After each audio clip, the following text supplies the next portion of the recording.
Hola, buen día. Yo soy Jennifer Mañasco y vamos a empezar con la clase de insuficiencia cardíaca aguda para continuar con el módulo de cardiopatía.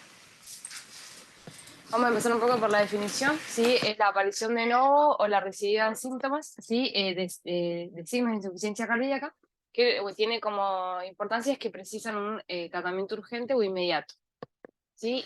Asociado a la atención médica no programada o una internación, ¿sí? Muchos pacientes tienen un cuadro subagudo, pero muchos, la mayoría, ¿sí? En realidad vienen con empeoramiento gradual de síntomas, que es lo que empeoran y es lo que los lleva a la consulta. El inicio y la gravedad depende, sí, pero están muy relacionados con las causas subyacentes de base que el paciente tenga. En cuanto a la epidemiología, sí, se sabe que afecta a la mayoría de las personas mayores de 65 años, sí, se relaciona con altas tasas de muerte y de reingreso. La mortalidad dentro de la internación llega hasta el 10% y la mortalidad luego del alta sí, puede llegar hasta el 30%. Y la tasa de muertes y reingresos llega hasta el 45%.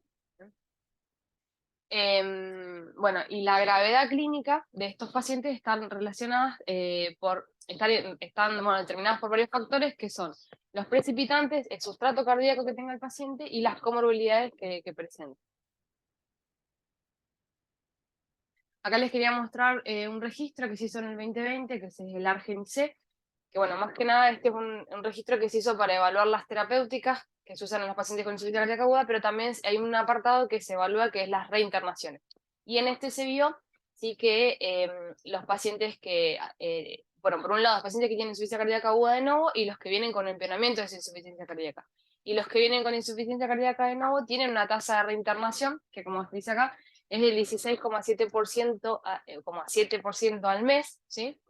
A diferencia de los pacientes que ya tienen insuficiencia cardíaca con un empeoramiento ya conocida y que empeora su insuficiencia cardíaca, las reinternaciones dentro de los 6 meses llegan al 50%, ¿sí? Y asociados a estos tienen una mayor mortalidad. Después, con respecto a la epidemiología, sí, es una de las causas más frecuentes de ingresos hospitalarios en todo el mundo, ¿sí?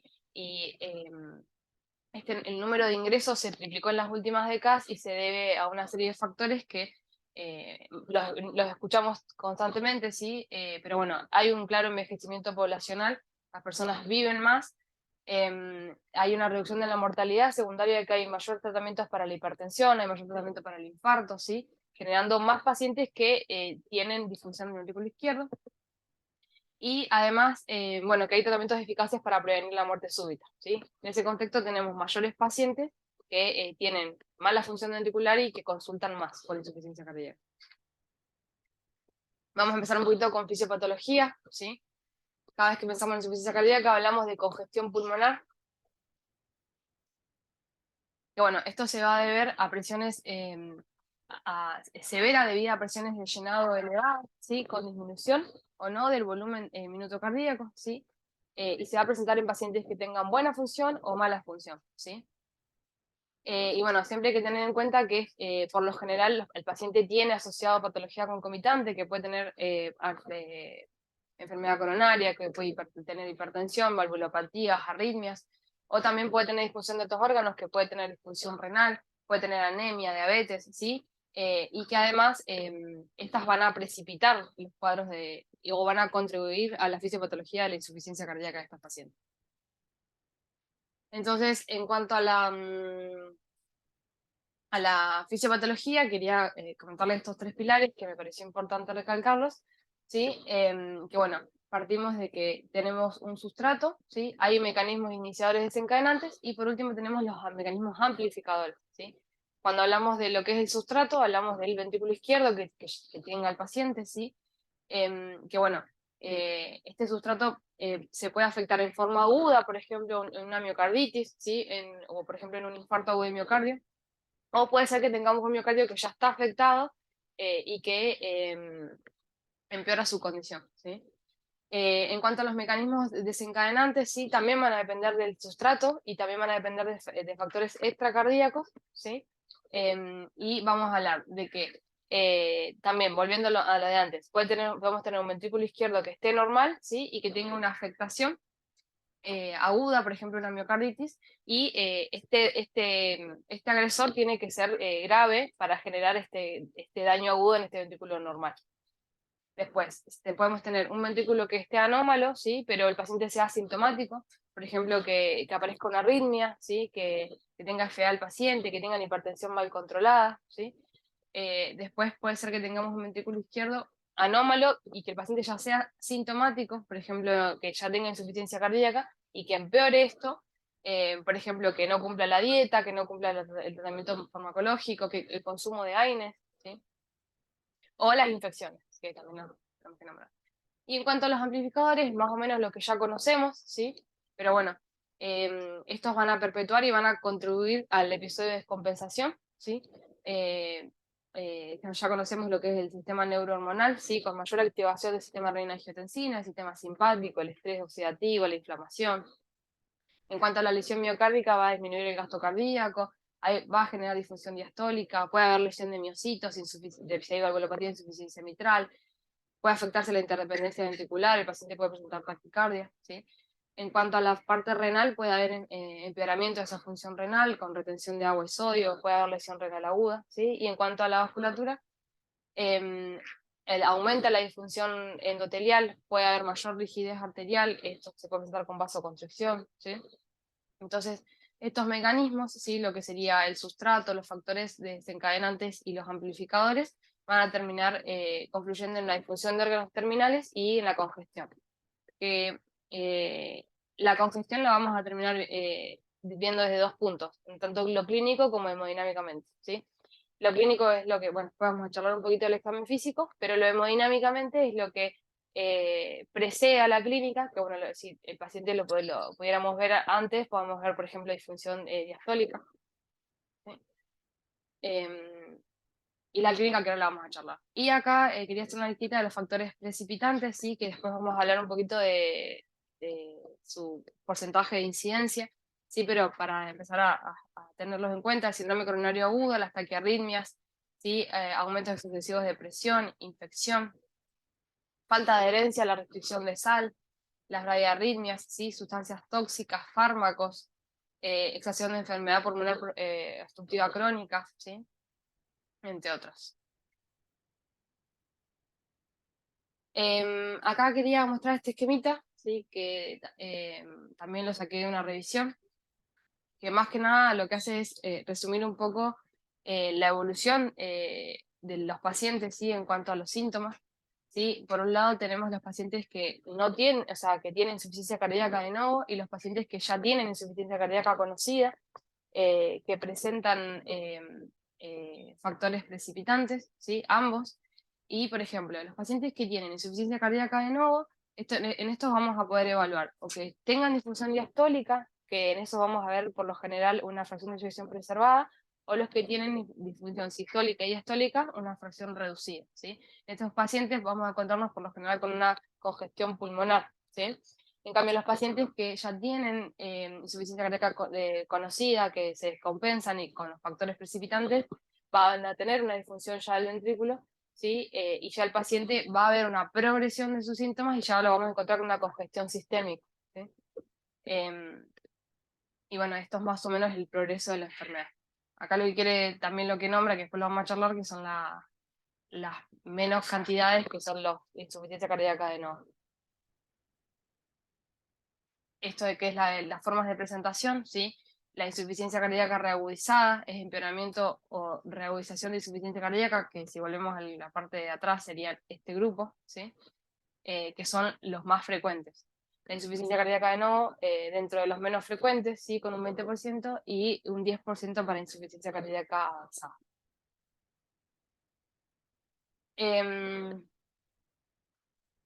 Luego, para continuar con la presentación clínica, ¿sí?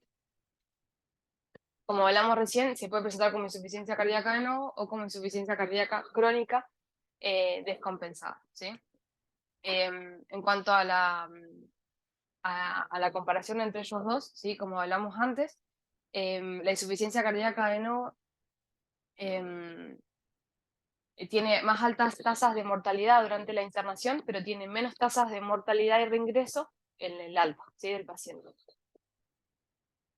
Y en cuanto a la presentación clínica, también me gustó este esquemita como para hacer la evaluación de los pacientes, ¿sí? En un primer punto, establecer el diagnóstico definitivo de insuficiencia cardíaca, luego tratar tratamiento inmediato de los trastornos potencialmente mortales, ¿sí? Identificación de los desencadenantes, ¿sí? Estratificación de riesgo para evaluar el nivel que requiere el paciente, y por último, definir el perfil clínico del paciente. Para realizar el diagnóstico, bueno, empezamos con el examen físico. La mayoría de los pacientes ya sabemos que van a presentar disnea, ¿sí? Nos va a ayudar a hacer el diagnóstico. Y también en el examen físico vamos a tratar de buscar signos o que nos ayuden a evaluar el estado hemodinámico del paciente, ¿sí? Vamos a hablar signos de perfusión, si el paciente está frío o está caliente, si tiene congestión o no, si está seco o si está húmedo, ¿sí? La presencia de estertores, que la vamos a evaluar en la mayoría, ¿sí? La mayoría los presenta, ¿sí? Pero que no los tengan no quiere decir que el paciente no tenga insuficiencia cardíaca, porque bueno, también pensamos en los pacientes que tengan insuficiencia cardíaca crónica y que tengan hipertensión pulmonar asociada. Vamos a medir la presión arterial, ¿sí? Que el paciente esté hipotenso es de mal pronóstico. Y también podemos medir la presión venosa yugular. Acá hay un cuadro de los síntomas, ¿sí? Y los divido en 3 grupos.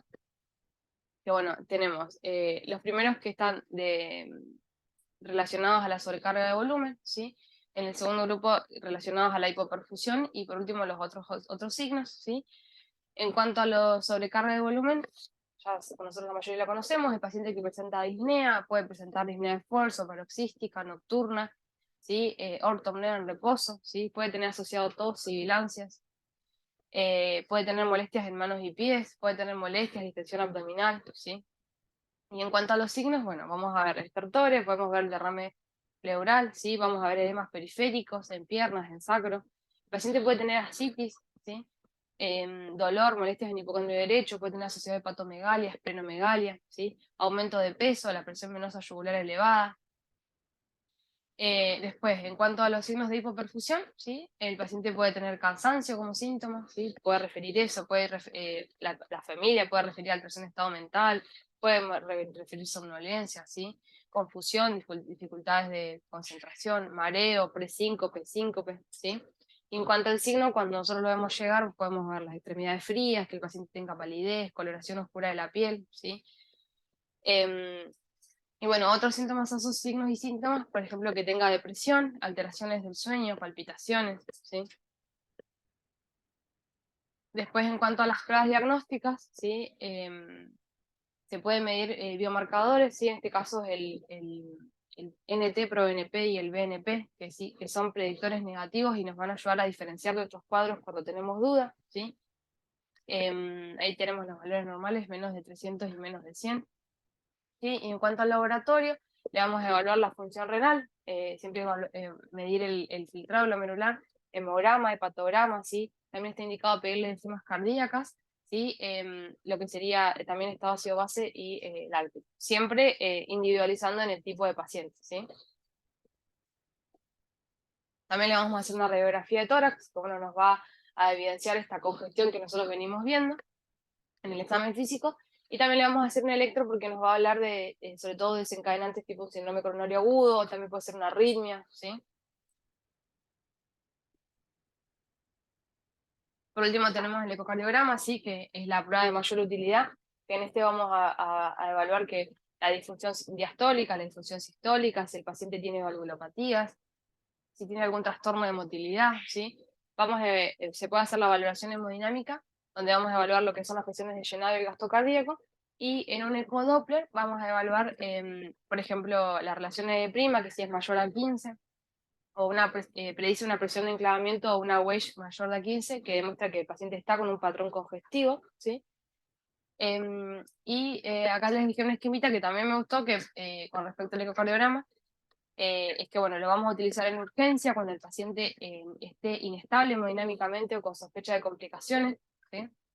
La idea es que sea precoz en un paciente que tenga insuficiencia cardíaca de nuevo, porque tenemos que conocer ese corazón. Y además, bueno, y en caso de que no es necesario repetirla, solo en casos de que el paciente tenga deterioro clínico significativo. Esto en cuanto a los factores desencadenantes, sí, les quería mostrar este registro también, que bueno, más que nada demuestra cuáles son los mayores desencadenantes que refiere a la insuficiencia cardíaca, ¿sí? Tenemos en un principal lugar, como hablábamos recién del electro, ¿sí? Síndromes coronarios agudos, ¿sí? Y infecciones respiratorias, ¿sí?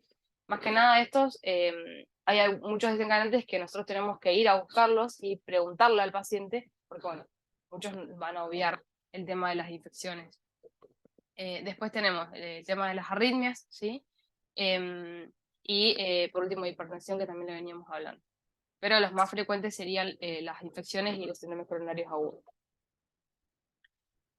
Este es un esquemita que saqué de la última guía, ¿sí? Más que nada porque en la última guía lo que aclara, ¿sí? Es que si bien este caminito que venimos haciendo de la evaluación clínica y del diagnóstico, lo que propone son tiempos, tipo como el síndrome coronario agudo, donde en la fase inmediata, entre 60 y 120 minutos, nosotros tenemos que lograr identificar la causa, ¿sí? El desencadenante. Entonces lo que te dice es que, bueno, tratamiento para la sospecha de los pacientes, si el paciente no está en shock cardiogénico, bueno, si está en shock cardiogénico vamos a ir a hacer las medidas urgentes, ¿sí? Luego el primer contacto, y si el paciente no está en shock cardiogénico, identificar la etiología, ¿sí? Aguda. Que bueno, lo que dice es que sería lo ideal hacerlo entre los 60 y los 120 minutos, como les decía recién, y nos deja esta memotecnia, ¿sí? Síndrome coronario agudo, emergencia hipertensiva, la arritmia, ¿sí? Una causa mecánica, embolia pulmonar, ¿sí? Infección y taponamiento cardíaco, ¿sí? Así que para eso sería importante, bueno, buscar esta etiología y, bueno, instaurar rápidamente un tratamiento, ¿sí? Bueno, es algo que nosotros también acá siempre hacemos. Luego de evaluar al paciente, ¿sí? Buscar ese desencadenante, tenemos que evaluar dónde lo vamos a derivar, ¿sí? Hay pacientes que tienen insuficiencia cardíaca que pueden estar en una sala, pacientes que van a requerir mayor internación, ¿sí? Eso también lo saqué de una clase, ¿sí? Que me gustó. Bueno, siempre hay que prevalece el criterio clínico individualizado para cada paciente, ¿sí? Pero bueno, si el paciente está con hipoperfusión, va a requerir una mayor internación si tiene una presión sistólica menos de 90, si tiene una frecuencia cardíaca menos de 40 o más de 130, ¿sí? Si satura menos de 90, a pesar de que nosotros le pongamos oxígeno complementario, y si tiene frecuencia respiratoria más de 25 con uso de músculos accesorios, ¿sí? En estos casos el paciente va a requerir una terapia intermedia. Bueno, con todo esto más o menos que fuimos evaluando del paciente, hay que definir el perfil clínico. Bueno, en este caso van a ser 4 perfiles clínicos, ¿sí? Voy a tratar de hacerlo lo más simple porque después lo vamos a volver a charlar. Pero bueno, tenemos por un lado la descompensación aguda de la insuficiencia cardíaca, el edema pulmonar agudo, la insuficiencia ventricular derecha aislada, que es algo que se haría la cuarta guía del perfil clínico, y por último el shock cardiogénico. Acá habla más o menos un poco de los mecanismos, ¿sí? La causa, la presentación, cómo va a ser, 100 días o más aguda, las alteraciones hemodinámicas más importantes, la presentación clínica y qué es lo que haríamos en el caso de este tratamiento principal. En la insuficiencia cardíaca aguda, ¿sí? Descompensación aguda de insuficiencia cardíaca, vamos a tener que el mecanismo principal es la disfunción del ventrículo izquierdo y va a haber una retención de agua y de sodio, ¿sí? La causa de los síntomas va a ser esta acumulación de fluidos, ¿sí? Va a haber una presión intraventricular aumentada, ¿sí? Este paciente, como hablamos al principio, es uno de los que se va a presentar en forma gradual, va a ir con síntomas que van a ir empeorando, ¿sí? Si nosotros viéramos las alteraciones hemodinámicas, la presión telediastólica del ventrículo izquierdo va a estar aumentada y la presión, la Wedge también. El gasto cardíaco puede estar bajo o puede estar normal, ¿sí? La sistólica también puede estar baja o puede estar normal. Y el paciente, con respecto a estas presiones, va a estar húmedo y caliente o seco y frío, ¿sí? Y en estos casos el tratamiento van a ser los diuréticos y dependiendo del estado hemodinámico, vamos a ver si usamos inotrópicos o vasopresores, ¿sí? En caso de que tenga hipoperfusión. El paciente que tenga edema agudo de pulmón, edema pulmonar agudo, en estos casos la poscarga va a estar aumentada, la disfunción diastólica va a predominar y también, bueno, puede ser que en caso que tenga alguna valvulopatía también nos puede presentar este caso, ¿sí? Va a haber una redistribución de fluidos a los pulmones y puede generar insuficiencia respiratoria aguda, que es lo que la causa principal de los síntomas. La evolución va a ser más rápida en estos casos, ¿sí? Vamos a tener también la presión telediastólica del ventrículo y las Weill aumentadas, y en estos casos el gasto cardíaco va a ser normal, ¿sí? La presión sistólica puede estar normal alta, y en estos casos el paciente va a estar húmedo, pero va a estar congestivo y va a estar caliente porque, bueno, no va a tener hipoperfusión, ¿sí? Y en este caso el tratamiento es con diuréticos y con vasodilatadores. La insuficiencia ventricular derecha aislada, ¿sí? Que también se puede presentar. Tenemos que el mecanismo principal va a haber una disfunción del ventrículo derecho asociada a hipertensión pulmonar precapilar.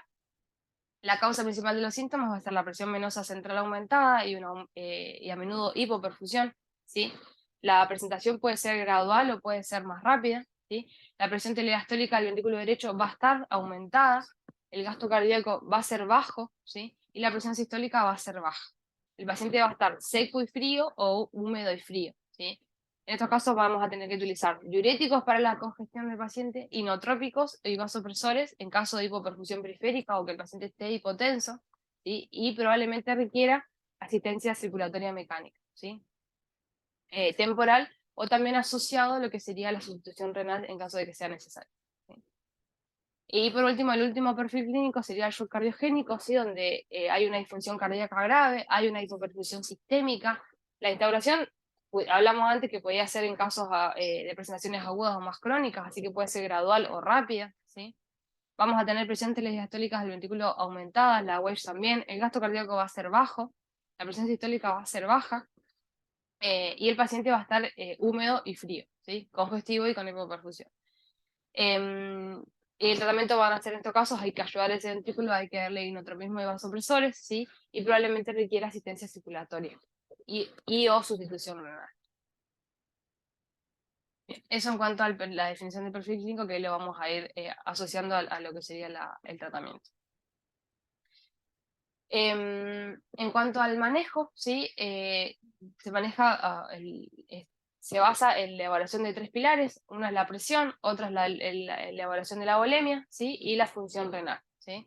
Con respecto a esto se va a decidir una estrategia hemodinámica clínica o más invasiva. Vamos a hablar de lo que es la hipertensión arterial en estos pacientes, que es algo que tenemos que evaluar, ¿sí? La hipertensión es la relación que hay entre el tono vascular y la bomba del miocardio, ¿sí? Siendo uno de los em, indicadores pronósticos más importantes, ¿sí? La mayoría de estos pacientes se encuentran hipertensos, o sea que se van a beneficiar de vasodilatadores, ¿sí? Y son el tratamiento para pacientes con congestivos y con bajo gasto cardíaco, pero que no estén hipotensos, ¿sí?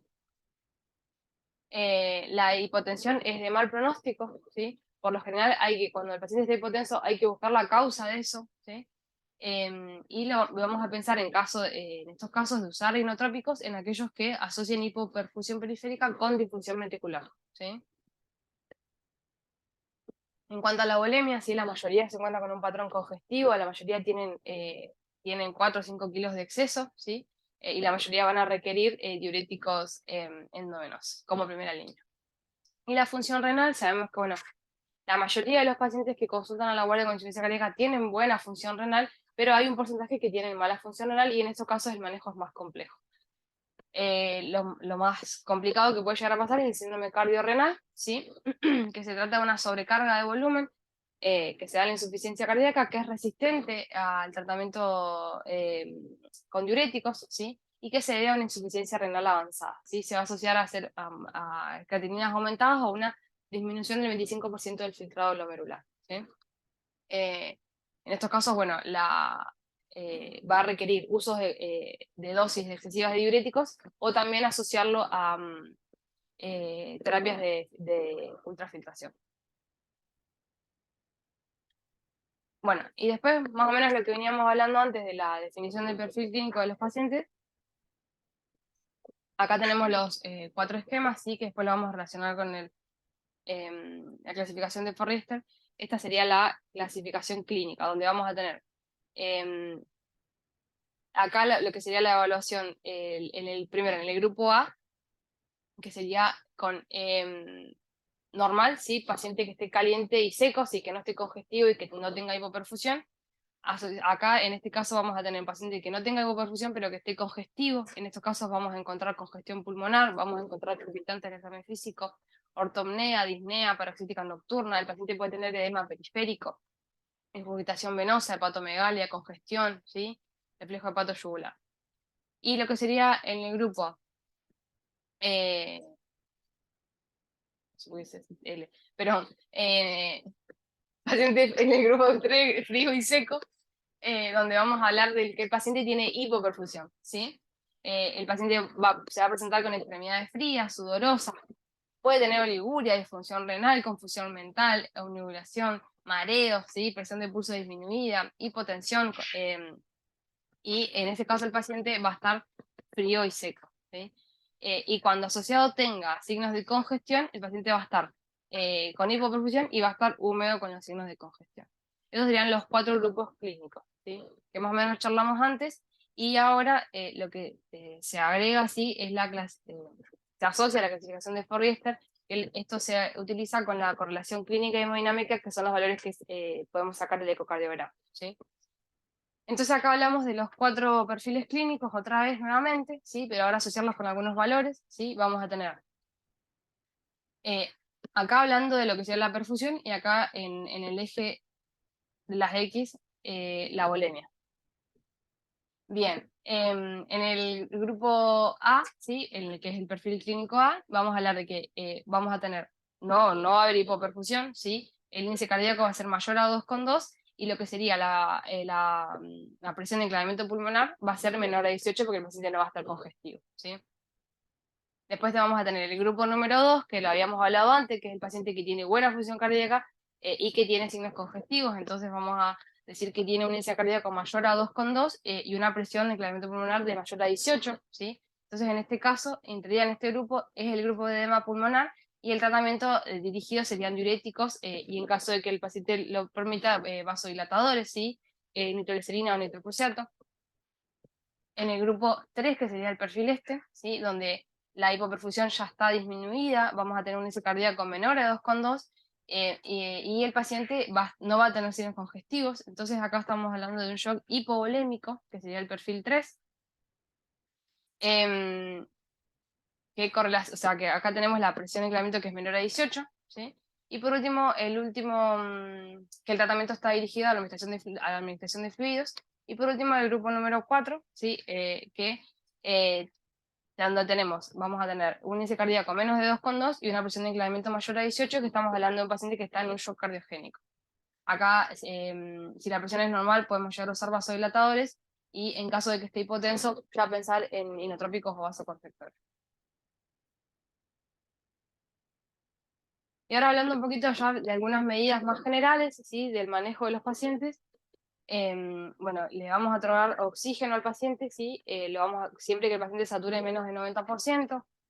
Pensar siempre que, bueno, el BNI siempre nos va a beneficiar en estos pacientes, nos va a ayudar a mejorar la disnea, la frecuencia cardíaca, la hipercapnia, ¿sí? Siempre lo ideal es utilizar una PIP entre 5 y 7, ¿sí? Y no aumentarla hasta 10.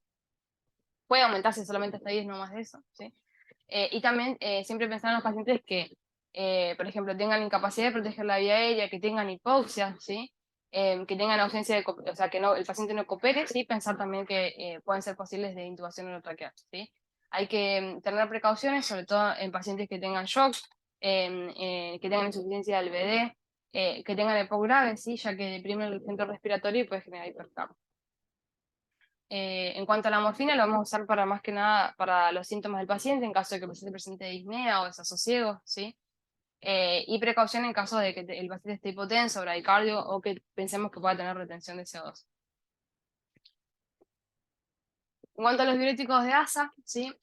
Sabemos que estos van a aumentar la secreción renal de agua y de sodio, ¿sí? Están indicados para la sobrecarga de fluidos, y los utilizamos en la mayoría de los pacientes que tienen insuficiencia cardíaca aguda. Que sea endovenosa nos permite que actúe rápido, ¿sí? Y tiene mayor biodisponibilidad. Si el paciente ya venía utilizando diuréticos, se debe iniciar con una dosis mayor, ¿sí? De 1 a 2,5 veces por encima de la dosis que él ya recibía. Y también hay que usarlo en bolo, ¿sí? Y también esto lo vamos a usar en pacientes que vengan con congestión grave, ¿sí? y la respuesta es rápida, así que debe ser evaluado constantemente, ¿sí? Y bueno, y en caso de que no responda, se puede utilizar bolos y también se puede utilizar infusión continua, ¿sí? Y bueno, y en caso de resistencia se puede utilizar tiazidas que generan un bloqueo a nivel del túbulo distal, ¿sí? Aumentando el efecto de la furosemida. Y en caso de que continúe con signo de congestión, se puede utilizar el triple bloqueo, que sería sumando un ahorrador de potasio, como la espironolactona. Los vasodilatadores endovenosos, sí, vamos a tener los que, bueno, preeminentemente venosos, que van a disminuir la precarga, preeminentemente arteriales, que van a disminuir la poscarga, y después tenemos los que actúan por igual, ¿sí? Tanto arterial como venoso. Lo que hacen es disminuir la presión venosa pulmonar, ¿sí? Y el llenado ventricular, y bueno, tenemos que algunos que son selectivos para mejorar evitar la hipoperfusión coronaria, ¿sí? Y bueno, sabemos que no hay que iniciarlos en caso de que el paciente tenga hipotensión arterial. Los más conocidos son nitroglicerina y nitroprusiato, sí que son los que utilizamos. En cuanto a los inotrópicos, aumentan el gasto cardíaco, ¿sí? Lo vamos a utilizar en pacientes que tengan función sistólica deteriorada o que estén con bajo gasto cardíaco o signos de hipoperfusión, ¿sí? Levosimendan, dobutamina, dopamina, milrinona, ¿sí? Y también los vasopresores, que los vamos a reservar para pacientes que estén con hipotensión o hipoperfusión de órganos, ¿sí? Y bueno, el más utilizado que nosotros tenemos es la noradrenalina. Y por último, otra de las terapias sí, que se pueden utilizar es el balón de contrapulsación, que en algún momento lo puse antes cuando hablamos de asistencia circulatoria mecánica, ¿sí? Es un apoyo circulatorio, ¿sí? Que se puede utilizar antes de la resolución quirúrgica en caso de que el paciente tenga problemas mecánicos agudos, por ejemplo, la rotura interventricular o una regurgitación mitral. En caso de que el paciente tenga miocarditis grave, ¿sí?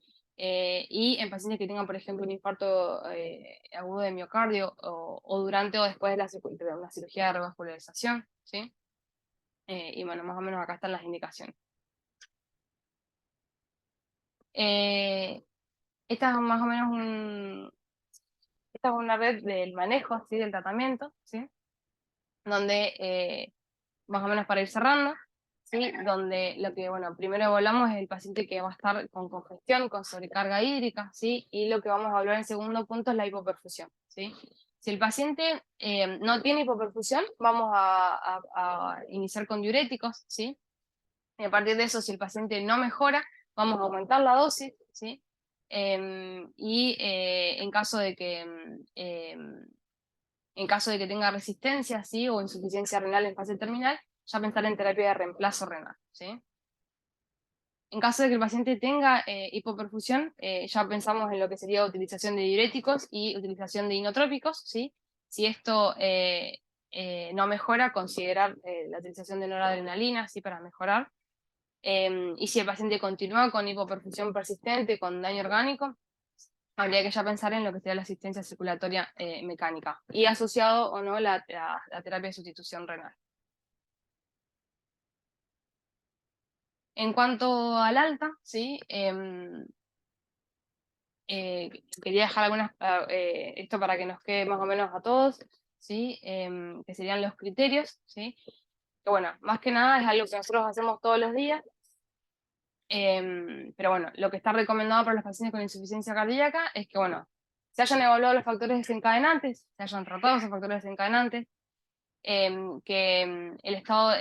evaluar el volumen, ¿sí? Y que sea el óptimo para el paciente, ¿sí? Que se haya hecho la transición entre los diuréticos endovenosos a vía oral, ¿sí? Que se haya hecho la educación del paciente y la familia, ¿sí? Incluidas las instrucciones al alta que estén claras, que se conozca la fracción de succión del paciente, ¿sí? Que se haya iniciado asesoramiento para dejar de fumar, tratamiento farmacológico adecuado, ¿sí? Incluidos los IECA, los beta bloqueantes, ¿sí? Y que se haya documentado en caso de que el paciente tenga intolerancia, por ejemplo, ¿sí? Y las consultas programadas por ambulatorio en 7 a 10 días. Y otra cosa más que quise agregar, ¿sí? Es el tema de la calidad de vida, ¿sí? Los pacientes con insuficiencia cardíaca aguda o insuficiencia cardíaca crónica enfrentan diferentes síntomas y signos psicológicos que afectan negativamente a la calidad de vida, ¿sí? La disnea, la fatiga, la sequedad en la boca, la ortopnea, trastornos del sueño, dificultad para concentrarse, ¿sí? Por lo general son muy prevalentes, angustiantes y agobiantes y van a predecir una calidad de vida reducida de estos pacientes, ¿sí? Acá en este esquemita los separa entre los más comunes, por ejemplo, la disnea, la fatiga, la ortopnea, la ansiedad, trastornos del sueño, ¿sí? Entre otros. ¿Sí? Se sabe que estos pacientes, la depresión es más común en los pacientes que tienen insuficiencia cardíaca, ¿sí? Y al menos 20% de los pacientes que tienen insuficiencia cardíaca presentan criterios de depresión mayor, ¿sí? Algo que está bueno también pensar. Y bueno, eso sería todo. Muchas gracias.